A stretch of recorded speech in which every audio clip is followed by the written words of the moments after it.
ang mabuting balita ng Panginoon. Pinupuri ka namin, Panginoong Hesukristo. Purihin palakpakan natin ang mabuting balita.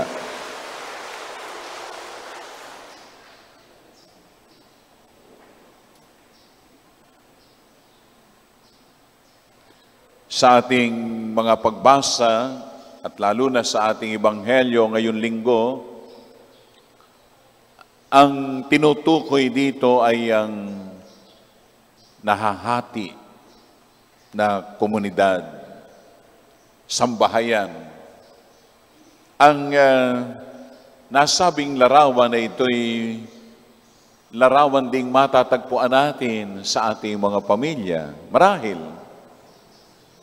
Kaya hirap din sa hapag kapag nagsasalo ang pamilya.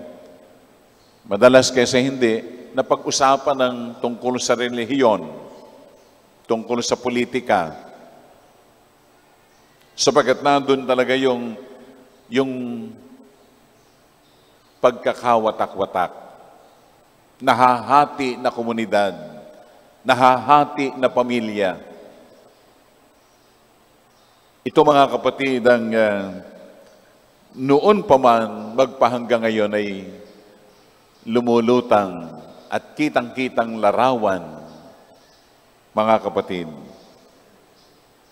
Kanginang unang misa ni Father Vince, doon sa awit, alam niyo, napaka-common na itong awit na ito, Diyos ay pag-ibig. Hindi ko mapigilan na talagang ang pagninilay ay matuon doon sa ano ba talaga ang kailangan ng mundo, ano ba talaga ang kailangan ng pamilya, ng komunidad, tulad ng ganitong komunidad natin, Christian community, pamilyang Kristiyano, ano ba yung kailangan natin? Kaya yung awit na Diyos ay pag-ibig, doon ako na antig, nasaling. Pag kinanta natin yung Kuya Yap, ano yung Diyos ay pag-ibig? Sige nga, tingnan mo nga Kuya Irvin, pag-ibig. Awitin natin yung ilang linya, yung choir. Request ko na awitin ng koro yung ilang linya ng Diyos ay pag-ibig. Kasi parang palasak na ito sa ating pandinig.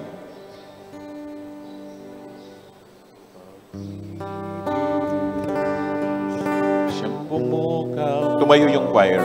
Sa ating puso at kaluluwa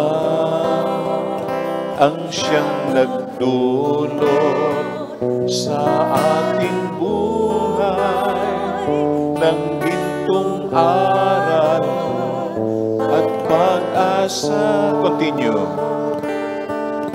Pag-ibig ang siyang buklod natin, di mapapawi kailan pa man. Sa puso't diwa tayo'y isa lamang, kahit na tayo'y magkakap. Okay? Thank you. Ang siyang buklod natin, walang iba kundi pag-ibig. Humahanap pa tayo ng solusyon. Paano ba yung pagkakawatak-watak sa pamilya, pagkakawatak-watak sa komunidad, sa parokya, mga leaders na lang. Ilan lang po yung leaders na yan. Kung maabot ng 6 na po sa Parish Pastoral Council, meron mga laging disagreement. Meron mga hindi pinagkakasunduan. Meron naman na pinagkakasunduan. Pero kung paiirali natin ang pag-ibig, ay nadoon yung papasok yung pangunawa. Mabubuksan ang puso at kalooban natin kapag nadoon yung pag-ibig na sinasabing ang siyang buklod natin. Buklod natin. Di mapapawi kailanman o kailan paman. Amen? Kaya mga kapatid, ito yung kailangan lang natin. The element of love. Madalas kasi absent. absent sa pamilya, absent sa komunidad, absent sa organisasyon. Kapag naging absent ang pag-ibig, kapag umira lang ang talino, paiiralin yung talino, mas magaling ako sa iyo, mas matalino ako sa iyo, diyan nagkakaroon ng faction. Kaya nga yung sino ba'y nahiwalay sa atin, sa ating pamilya, sa Catholic Church, ay yung mga Protestant. At yung Protestant Church, dumami na ang sangay. Marami ng denominations.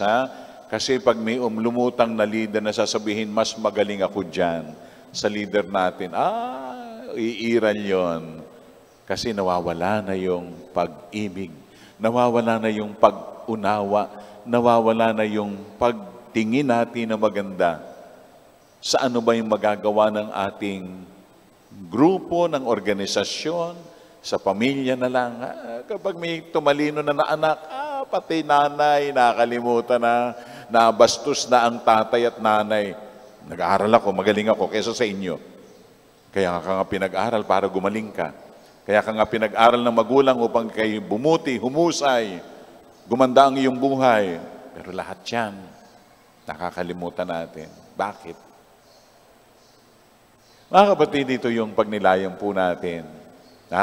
Kaya sinasabi that the gospel ngayong linggong ito speaks of a community divided. And perhaps, we recognize the same discord in our own families. Nakikita natin yan. Kitang-kita natin. Kaya sana, ay sinasabi lang dito sa ating mensahe ng ating Panginoon, sa ating Ebanghelyo, ay yung, ito yung aking pamilya. Pinag-uusapan natin dito yung pamilya ng Diyos, sa kabuuan. Ito yung pamilya ko. Ito yung may kaugnayan sa akin. Ang aking ina, mga kapatid, na hindi biological, ang pinag-uusapan natin na ina't mga kapatid dito sa ating Ebanghelyo, kundi tayo, ang nananalig kay Kristo.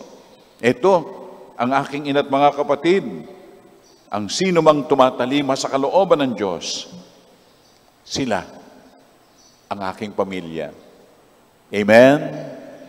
Tumatalima ba tayo? Paano tayo tatalima?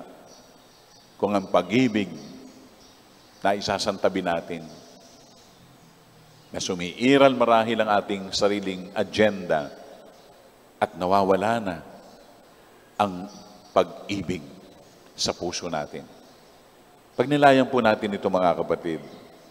Kapag binuksan natin ang puso natin, naging bukas loob tayo sa Diyos, sa kalooban ng Diyos, naging bukas tayo sa ating kapwa, nandun yung pag-ibig sa puso natin, kahit meron disagreement, kahit iba yung ating pananaw, pero pag-iisahin yan ng Espiritu ng Panginoon, yung ating values, pag-iisahin yan, at tayo mapapabilang sa Kanyang kaharian, sa Kanyang pamilya ng Diyos, kawan ng Diyos.